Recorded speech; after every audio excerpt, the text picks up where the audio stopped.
Did you order a package? There's a package at the door. I don't think I did, but I mean, Cordell might have. I can grab it. Are you already at the door, right? I'm at the door. Yeah, I'll grab it. Do you think we can Okay, it does say to Cordell. Do you think we can open it without Cordell's permission? I mean, he's not here. Nice. Might as well. Open package. There's a note inside. Oh, what does it say? It says, "Dear Junk House, I knew you would open this without Cordell's permission." I got us there. Damn. I mean, we do it all the time. Let's be honest. Now you have to record an episode without Cordell, or else I'll kill him. What? That's not fun. What are we gonna do? We have to record an episode without Cordell? That has never happened before, ever. This is the first time it's ever gonna happen. I mean, I guess we can. I guess we can do it to save Cordell. This is Junk House. It's a psychobilly freak out.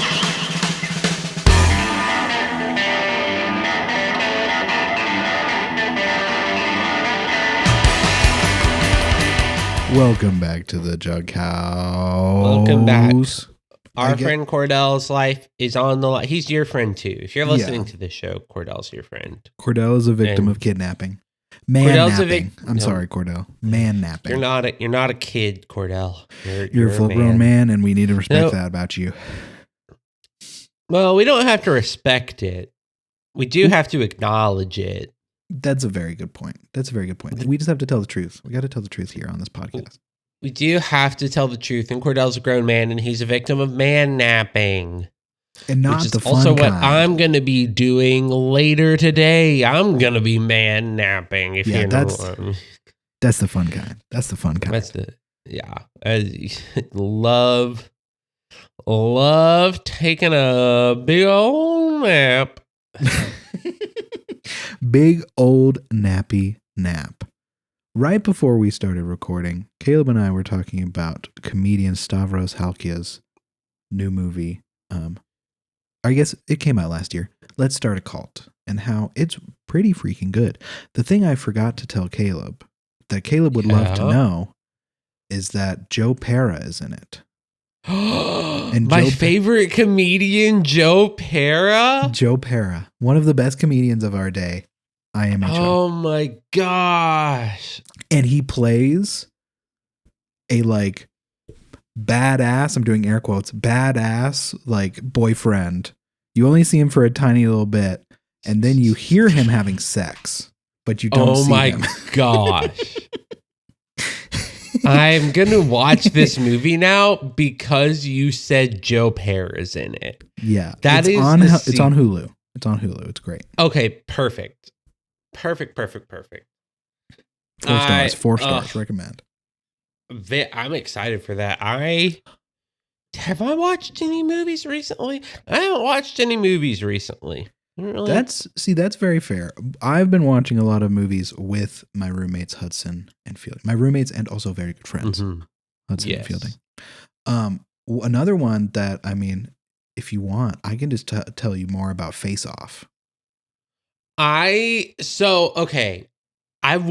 probably gonna watch Face Off soon. Okay. Because you were like, I would just watch Face Off, and I was like, I've seen the poster for that movie and heard about that movie so many times. Same. That I need to see it. I kind of need to experience Face Off. Yeah. You understand the premise, right? Yeah, well, it's John. Okay, let me tell you what I know. John Travolta, Nick Cage. Correct. Those are the two guys. One of Sean them, Archer, Castor Troy. Castor Troy is Sean Nicolas Archer, Cage. Castor Troy. Sean Archer is John Travolta. It's for some reason one of them is good, one of them is bad. John Travolta good, Nick Cage bad. And then they swap faces and lives. So it's essentially Freaky Friday, but for dudes. Yeah. So to fill in a little bit more of the blanks, Castor Troy, Nicolas Cage, is a terrorist.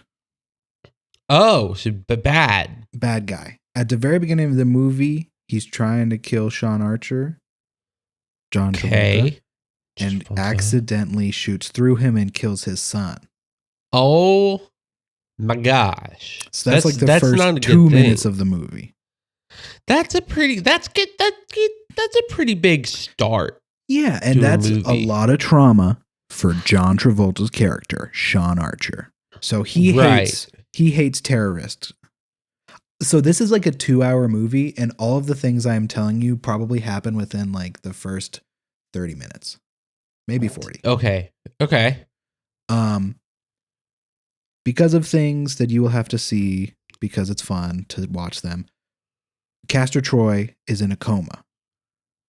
Okay. But he planted a bomb. Oh. So Sean Archer has to take coma face, transform his body and face to be Castor Troy, so he can go into a prison to talk to Castor Troy's brother, Pollux Troy, crazy names, to find out where bomb is.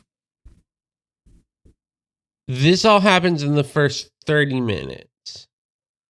Him transforming into Castor Troy, yes. I apologize. The going into prison happens about maybe an hour and probably about an hour in, maybe a little bit more. This sounds very crazy. It sounds very good. It's good because it's crazy, to be clear. Yeah.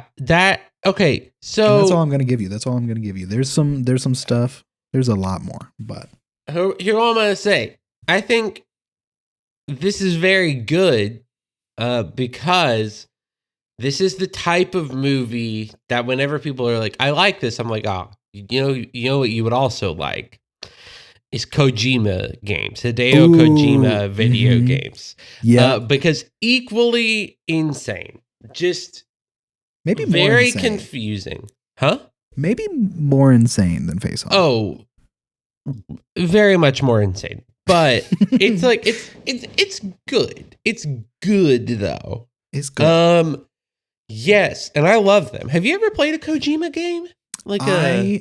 In college was like, I'm gonna do the most ambitious thing I have ever done.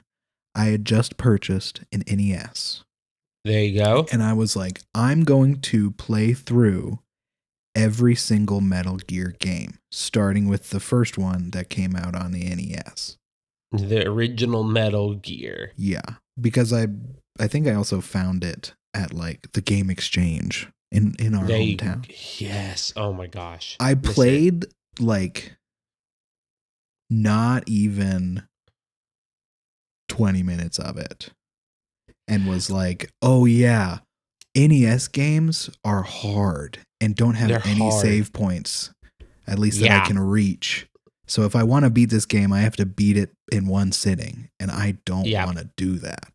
And so I kind of just immediately gave up on the goal of playing every Metal Gear game. I should have just jumped to like the PS2 games and then started playing them. Should have just jumped to Metal Gear Solid, which is the main. It's the 3D series. Which I probably will do. I think that I might try and make that a goal of this year because I do. Metal Gear is crazy, and they seem very fun. I do have a game that I'm gonna get to in just a second that has to do with what we're talking about, but I do want to say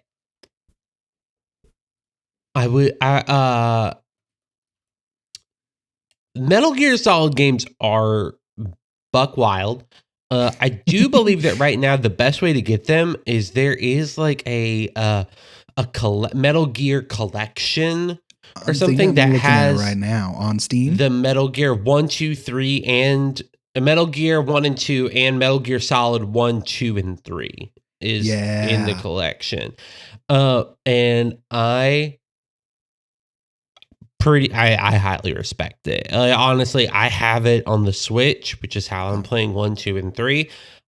Playing Metal Gear Solid 4 is near impossible of a way to do it, unless you have like every PlayStation.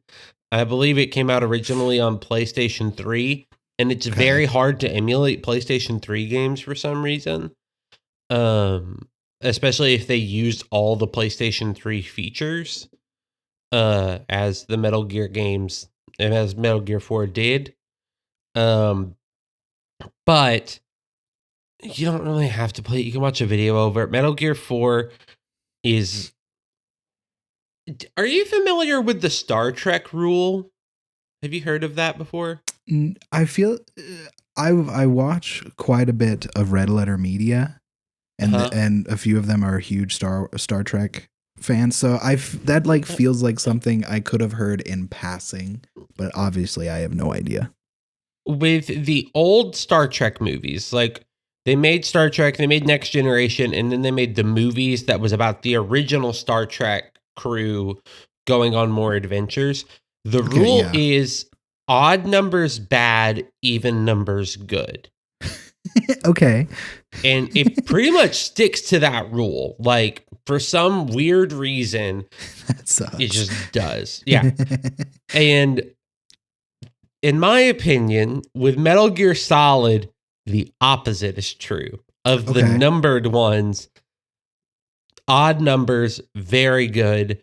Even numbers, bad, almost skippable. Like, Christ. Okay. Okay. Because like 1, 3, and 5 are insanely good. So on Steam, you can get the Master Collection Volume 1, which comes with the NES games, but also Solid 2. Oh, Metal Gear 2, and then Solid 2, Solid 3, like you're saying. So I just should skip Sons of Liberty.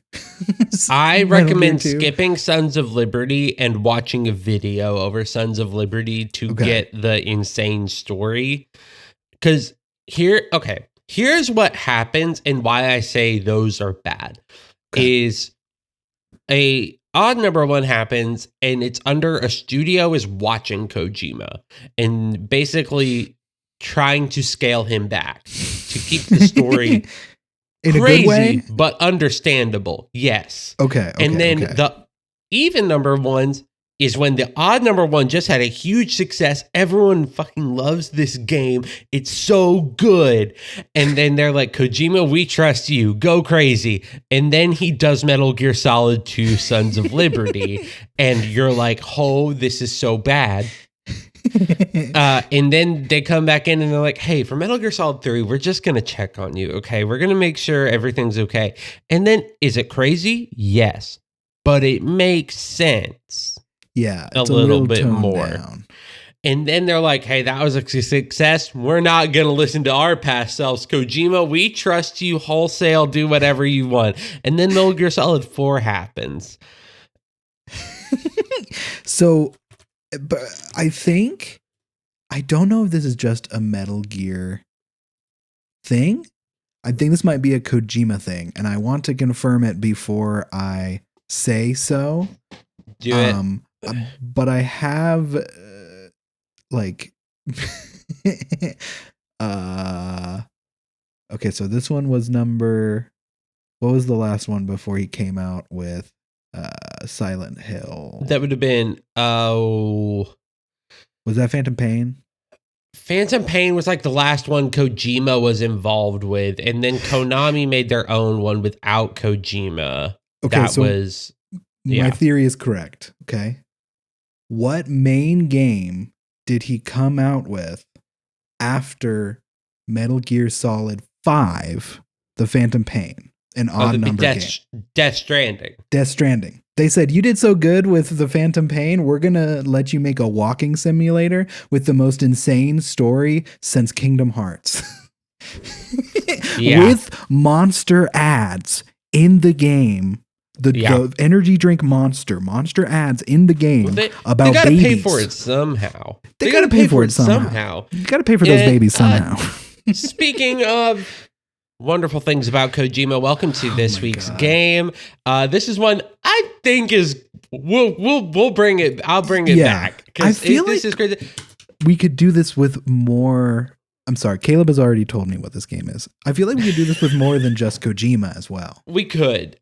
We definitely could. But like we could do this with Lynch. with David Lynch. Rest We in could do peace. this Rest in with- peace. Rest in peace. Rest in David peace. Lynch, But amazing. welcome to Kojima or Co-Dreamer, which Or is a game in Kodreema. which I'm going to Kojima, which is a game where I'm going to say something that happened, and you're going to tell me, is this in a game directed by and created by Hideo Kojima, or is this something that I dreamed of and it is for some reason equally crazy, in my opinion. So we'll just start off. Some of these are easier than others, to warn you beforehand. Fair. As I do with all of my games, I ran this by my wife, and she edited some of them a little bit to change up the wording to where it was a little harder for some of them. Okay. So Really quick, starting off, am I allowed to yes. ask? Is this is over all of his games? So like even This like, is over all of PT? his games. Yes. Okay. Every single just want to game. make sure. Just want to make If sure. it was Cool. directed by if Hideo Kojima is involved, it's fair game. We love it. We love it. Okay. Yes. So, with no warning, someone says, "Do you believe love can bloom on a battlefield?" Did this happen in a dream? That has to be real. Has to be real. Are you saying, is this Kojima? This is or- Kojima. This is Kojima. This is correct.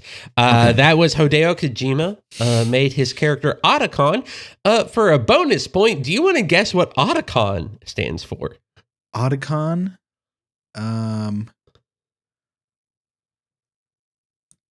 Operatives that thoroughly operate citizens' own negligence. You know, I'm gonna that would almost make more sense. Otacon, first of all, his real name is Hal Emmerich. Okay. Did I add too Otacon many is T's? short for Otaku Convention because he is such a weeb that he, all the way back in Metal Gear Solid 1, says that he goes to so many otaku conventions that's what he calls himself, is Otacon.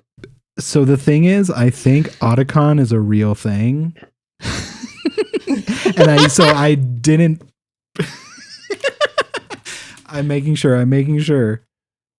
Maybe it's not.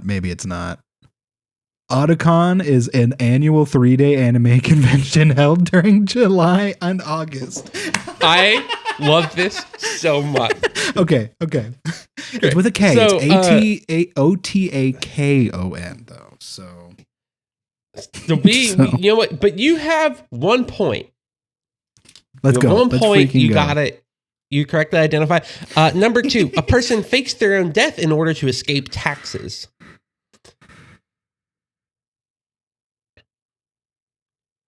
Kojima. That one is a dream that I had. It did not work. It did not. I work. could. My brain was like, "Hey, he made that one. I think it's called Resurgence, where there's a samurai ninja. He could have got a guy. He could have got a guy to avoid taxes with his own death.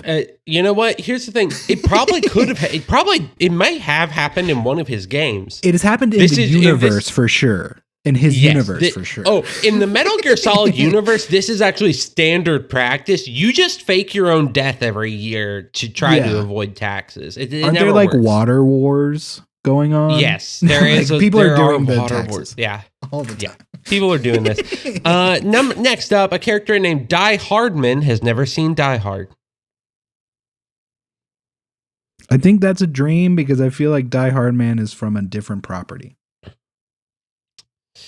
It's from Kojima's hit walking simulator Death Stranding. I'm gonna And- die. I'm gonna die hard. It gets woman. okay, but it gets worse because let me tell you this. This is if you dig into the journals of Die Hardman, you learn one thing, which is that his real name. You've seen Die Hard, correct? I gotta make sure. No, Okay. Do you know can the main spoil that. character's name? I don't remember it. Okay. The character's main name is John McClane. John McClane. Thank you. Yes. That's right. And no joke, Die Hardman's real name is John McClane. And he is in Death Stranding, and he calls himself Die Hardman because it's really hard to kill him. So it's really hard to make him die. Yo, that's sick, dude. Yeah. So That's sick, dude. that one is pure Kojima. Okay, Great. okay. Great old Die Hardman. God. Number 4 of 5. I only did 5 this time. A meeting Okay, at a okay. funeral goes awry when 2 men begin to fight over the ability to control the mech that is outside.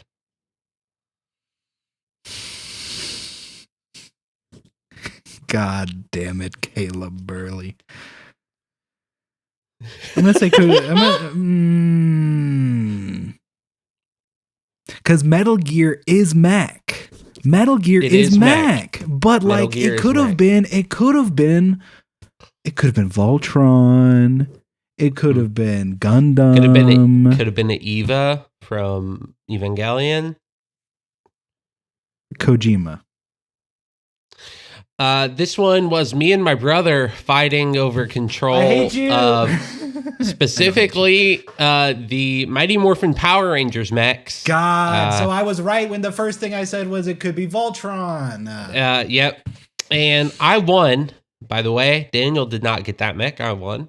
I mean, That's that's the only good way for it. Yeah. We love you, Daniel. Last up, like you number listen 5. to this podcast. I don't know if he does. You I don't know. should, Daniel. If you listen to this podcast, come on the podcast. Do it. It'll be fun.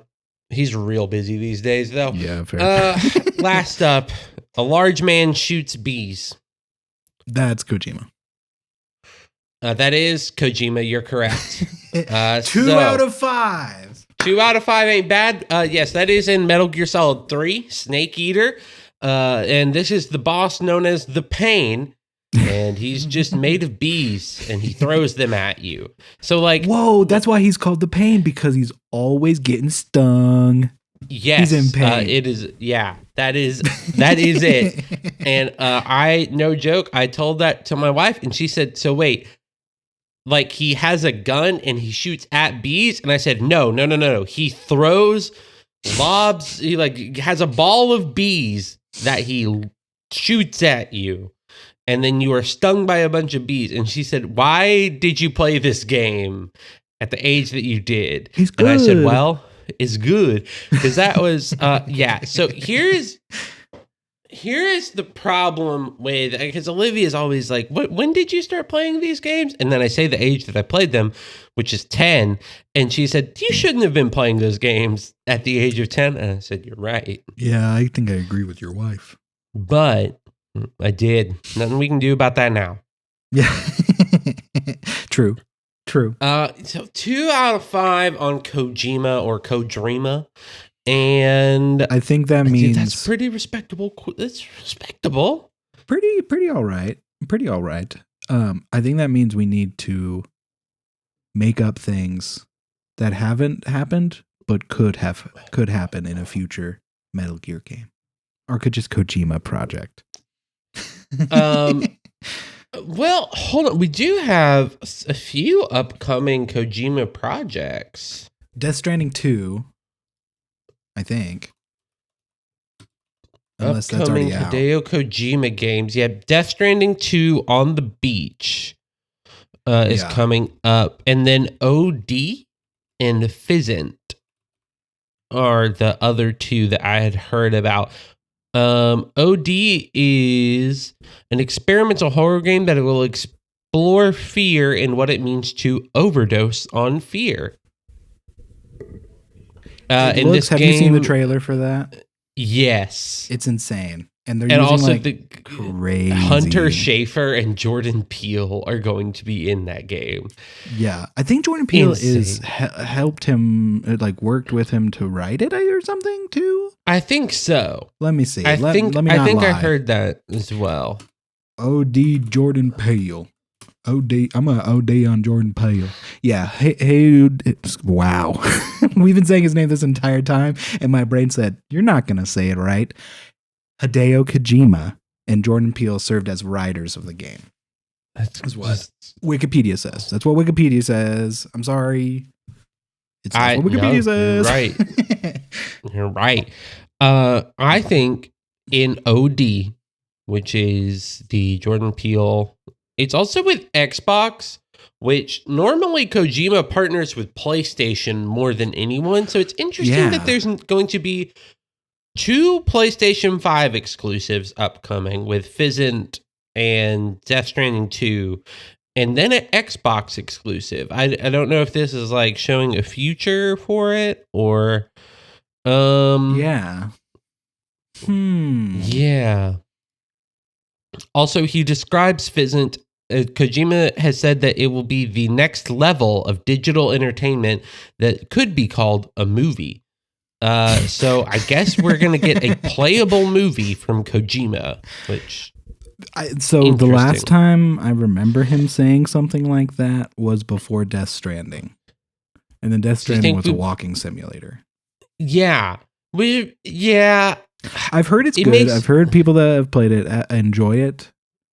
But I heard there was an update that really helped it become a good game. Yeah. Like the No Man's Skies or the Cyberpunk. I think OD is going to be, and you got to hear me out on this. I'm listening. I'm hearing. Psychonauts, but terrifying. Ooh. If that is the case, it might be one of my favorite games of all time. Hey, you know what? I hope it's that then. I hope it's that too. Now, what I hear and what my brain says when you say that is that maybe not the little doors and not full Inception, but exploring different people's minds, specifically their deepest fears. Their fears, yes. And overdosing on their fear. Yes. And I imagine that it is not going to be basic fears. Like, Kojima ain't going to be like, you're scared of sharks. It's going to be like a game where it's like, you fear abandonment? Cool. We now have a camera in your Xbox that is going to stare at you, and it's going to make you look at the screen for 3 hours straight. And if anyone else walks in the room and we detect movement, the game shuts down and you have to start over. That is something he would do, but I don't know if he would do that this day and age. I feel like that's old Kojima. I don't know. I think Kojima still got some of that crazy in him. I think a more clearer answer to that is I don't think Jordan Peele would allow that. I agree with that. Speaking of, I think Jordan Peele is going to act as the let's bring it back.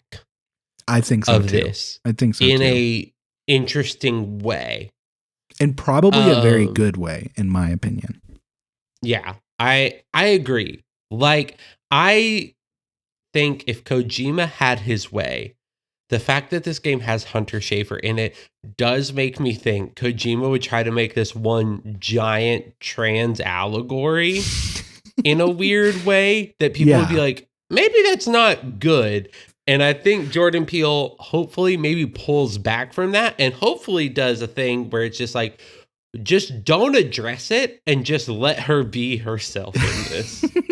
Yeah. I feel and that like will be enough of a statement on its own, unfortunately. Yeah. I've apparently been all about like allegory of like using that in different examples for things. So like I feel like this might not be allegory, but Kojima Untethered feels like Stephen King when he wrote those cocaine books where he was like really deep on cocaine and like says, I don't even remember. I think it was cocaine, right? Am I remembering correctly? Yeah, he was on the and he was like, cocaine. I don't even remember writing these. Yeah. But they're good, I guess. Like Kojima feels like a more tame version of that. Or like if Junji Ito made military action stories. Yes. Is that crazy of me to say? No, I It can be think crazy. I think you're on to something there. I think you are. And obviously, none of that is bad. We love No. Kojima. It's just Yeah. sometimes you're like, maybe I want to watch, a Die Hard instead of a Face Off. Yes. Yeah. Maybe I want to watch a Fall Guy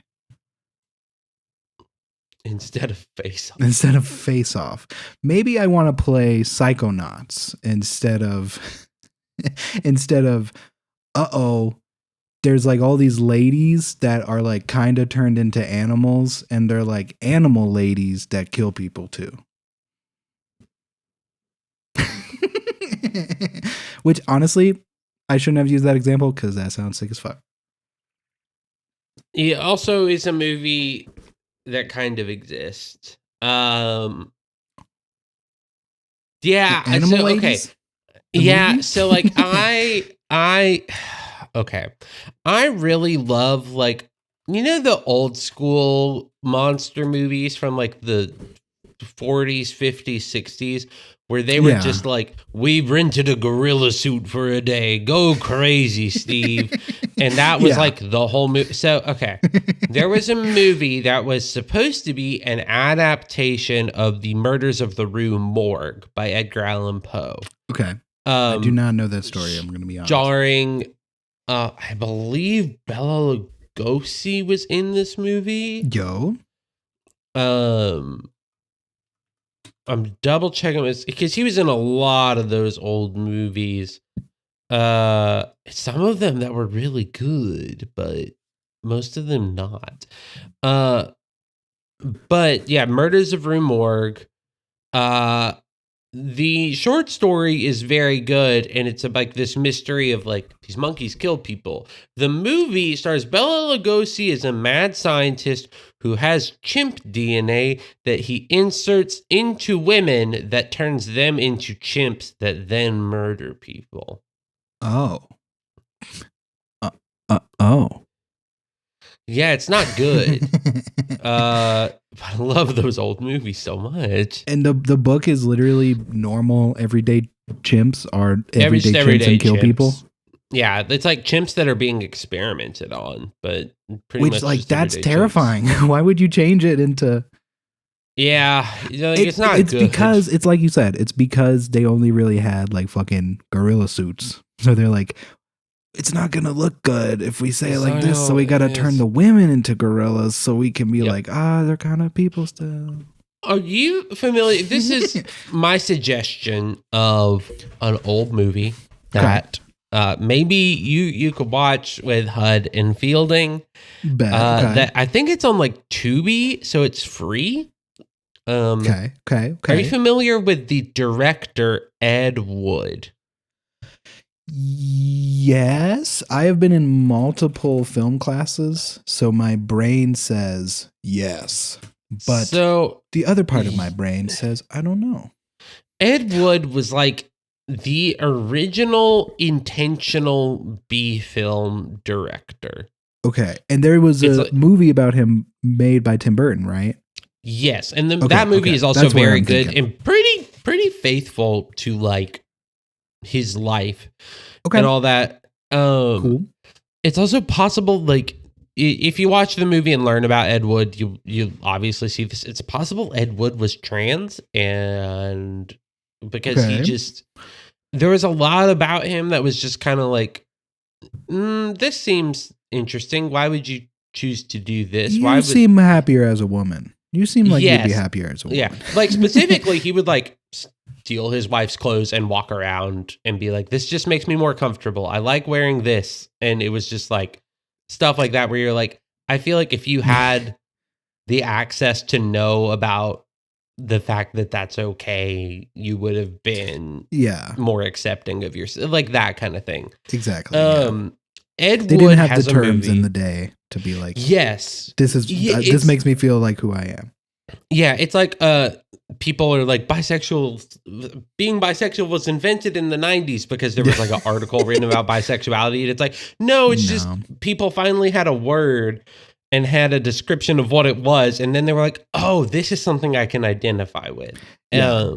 Instead So of taking an hour to explain my feelings, I can just say this one word, this one word, and you know what I mean. Exactly. So I think that is the case of Ed Wood. Some people disagree, but whatever. He has one movie that he is pretty notorious for it being so bad, called Plan 9 from Outer Space. Okay. And I recommend watching it because if you love bad movies, this is the baseline for a movie that is so bad that it's good. Say the name for me one more time. I'm writing it down. So Plan 9 from Outer Space.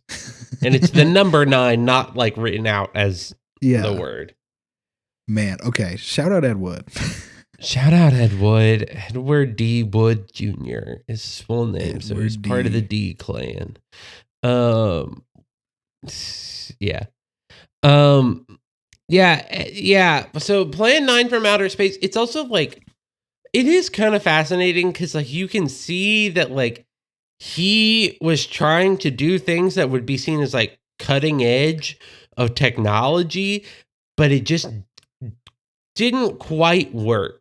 Like he was like, we're going to build a miniature model of this city and then set a pie plate on fire and run it over with a fishing line so it looks like a UFO on fire going over the city. But you can kind of see the fishing line because the light from the fire was illuminating.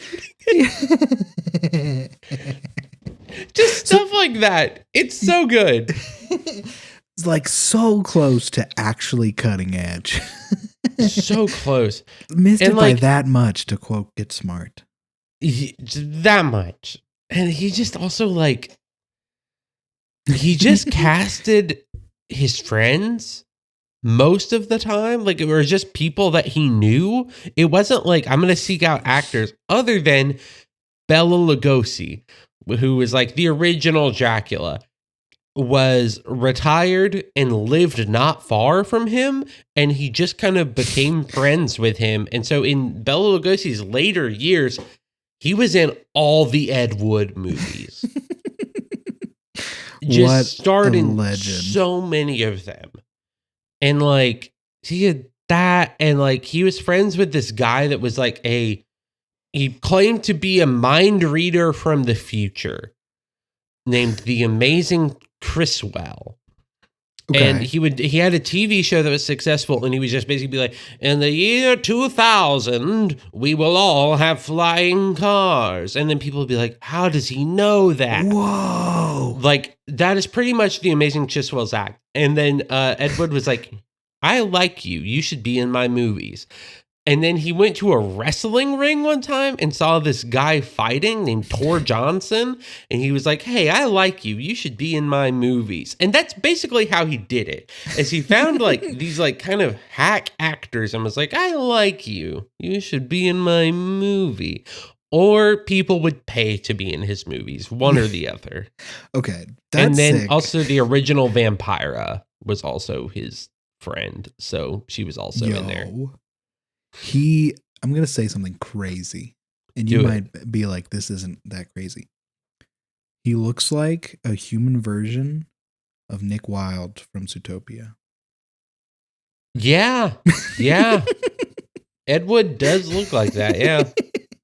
He just looks like a little foxy guy, not in the sexy way, in the sly kind of. Yeah. He looks like a dude that would be like you were saying, I like you. You should be in my movie. Yeah. That is just Ed Wood's vibe. Yeah. 100% that is the vibe. Yeah. Oh. What a legend. What a legend. Absolutely. A legend. He made porn? Yes, he did. I'm reading on his Wikipedia that in the 1960s and 1970s, he moved towards sexploitation and pornographic films, such as The Sinister Urge, Orgy of the Dead, and Necromania. See, I knew that he did that, but I didn't know that he did that, if that makes sense. Like I had heard about it, but I was never like aware.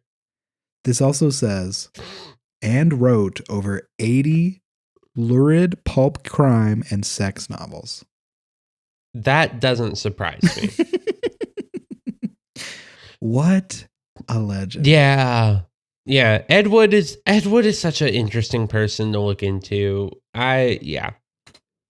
Okay, we don't have to do this now because it is expansive. But I feel like we need to fully dive deep into the Tingleverse. We've talked about him on and off, but it is a deep well. And I've even seen videos on TikTok about specifically the pounded in the butt by my book, pounded in my butt by my book, pounded in my book, pounded my ass, pounded my ass by my own ass, pounded in my ass by my own ass, pounded in the butt by my own butt. Yeah, pounded in the butt by the book, pounded in the butt by my own butt. Yeah. Yeah, that's serious. So I feel like we will have an episode where we fully just deep dive on the Tingleverse. Yeah. I don't know if we could fully do it in the amount of time we have left. Today is not that day. This is just a statement that there will be a day. There will be a day where we deep dive into Chuck Tingle. I actually have on a shelf on the other side of the room from me a physical copy of his tabletop RPG system into the Tingleverse. Where you have to roll for such stats as anal, which is your wantingness to do things.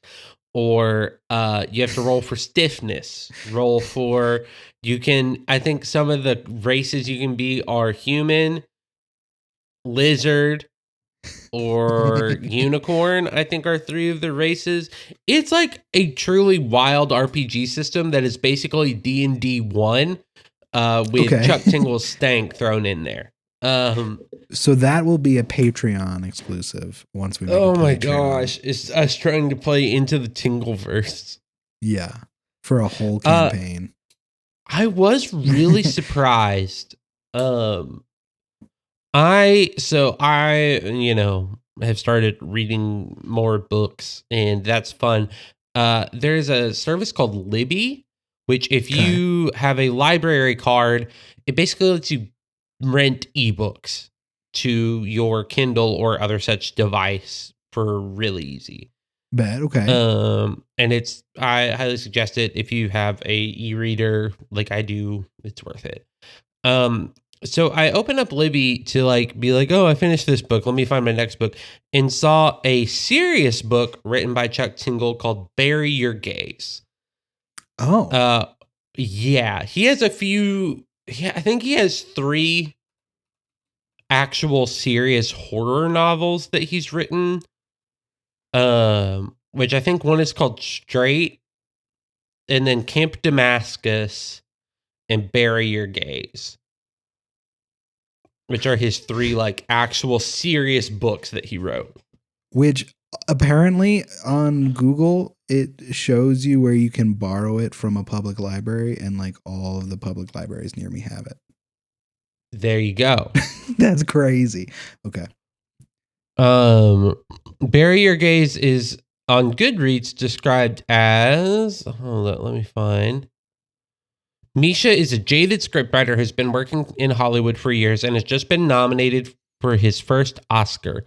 But when he's pressured by his producers to kill off a gay character in the upcoming season finale, quote unquote, for the algorithm, Misha discovers that it's not that simple. As he is haunted by his past and past mistakes, Misha must risk everything to find a way to do what's right before it's too late. That sounds really fucking good. It does sound really good. And Chuck Tingle, I haven't read really much, but from my understanding, even though most of the books are memes, they're also pretty good. He's a good writer. He's just has focused most of his career on funny meme weird stuff. Yeah, I was alerted to his presence through the McElroy brothers. Okay, fair. There used to be, I don't know if it still exists, but there used to be a podcast that was like minor celebrities, other podcast hosts collabed with Chuck Tingle, and they were sent a book of his before it was released and would have to cold read it in front of an audience or for the just record it somehow. Yeah. And Justin McElroy, who's the oldest McElroy brother, read Pounded in the Butt by a Sentient Laundry Detergent Pod. Okay. And it's worth listening. I think it's called Pounded in the Butt by My Own Podcast is the name of the podcast. Okay. And it's worth just listening to them reading it. It's so funny and good. But also yeah, good that's book. I want to read Bury Your Gaze now. Yeah, I might pick it up. I mean, I can rent it for free. On And Goodreads, the book it I'm says reading it's right the now Choice Award. is- Sorry for interrupting Yes, you. I've heard it's very good. No, the book I'm reading right now is just like incredibly depressing right now, so I'm kind of needing to take a break from it. It's So good, but You might My read some God. OG Chuck Tingle after this. I might read some OG Chuck or something. Yeah. Something Also, of that. fun fact, if listeners, you want to listen to the other show we do, you can. Chuck Tingle was the namesake and inspiration for my current character. I was like trying to think of a name. I was like, I can't get Chuck off of my brain. So I guess we're going with Chuck. I never knew that, and I love that. Yeah. Also, you are yeah. correct. The podcast is called Pounded in the Butt by My Own Podcast. Highly recommend it. It's a very fun podcast to listen to and very, very funny. Obviously the Justin McElroy episode is good. I believe also Mara Wilson, also known as Matilda from the movie Matilda, reads one. Gabby Dunn, Gabby Dunn. who's another podcast host. Yeah, it's very good. I can't recommend it enough, especially if you're like trying to fold a bunch of laundry or like clean a whole room. This is what I do. I find a podcast that's something like this where it like tells a story in one episode. Put it on, start cleaning, start doing whatever I do. When the episode ends is when I stop. And then I just sit down for a bit. Like that's how you do it. That's a good way. Yeah, that's a real good way to do it. Also, the longest episode of this is 44 minutes. Yeah, like they're all fairly short. And so it's good to be like, you can even do 2 or 3 and then just do like 20 minutes, take a 5-minute break, listen to another episode, keep going. It's Keep good. doing that laundry. Keep doing the laundry. Oh, good stuff. Man. Well, we went all the way from Kojima to Chuck Tingle, which is honestly not that far of a bridge to go. Not that far of a bridge. And only in like 50 minutes. Only less than 50 minutes. Less than 50. Less than 50. Yeah, if you like the show, you probably like our opening and closing theme song, which is very good. And it's Psychobilly Freak Out by the Reverend Horton Heat off the album Smoke 'em If You Got 'em. Yeah, very good. Yeah, smoke upon them if you've got them. You know, I'll be doing the same. If you want to tell us how you're gonna be smoking the ones that you got, you can rate and review us on Spotify and Apple Podcasts. I don't know how giving us a 5 stars will tell us that you're smoking what you got, but like, you know, that would be nice. TikTok is still around, and we got a Junk House Pod on TikTok, and we also have a YouTube if you want to check us out on there. That would be pretty cool. Yeah. Give us a thumbs up. We do also have an email address, so that's how you can tell us if you're smoking what you got. Is emailing us at junkhousemmailbox@gmail.com. No new emails this week, but that's okay. That's really okay. Yeah, I was just double checking, but yeah, you were no new emails. We're vibing. And yeah, And you know what? Just like we say every single week. At least once. We say this at least once every single week. Last night I was playing Metal Gear Solid 5, The Phantom Pain, and I fucked up on a mission where I was supposed to sneak into a base, and so I killed everyone instead. It's a psychobilly freakout!